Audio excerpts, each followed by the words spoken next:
I'm Tony Hubner. This is Berneil 2.0.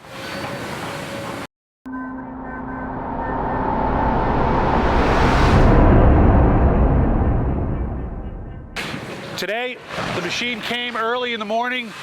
They started knocking down the house. It'll take them approximately 1 day to knock the house down, and probably another week and a half before they separate the materials, have it all hauled off, have the foundation out, the slab out, and the footings out. Then after that, we will come in with another excavator and we will dig the basement over in the far end of the house, and sometime between now and 60 days, we should have a foundation. See you next time.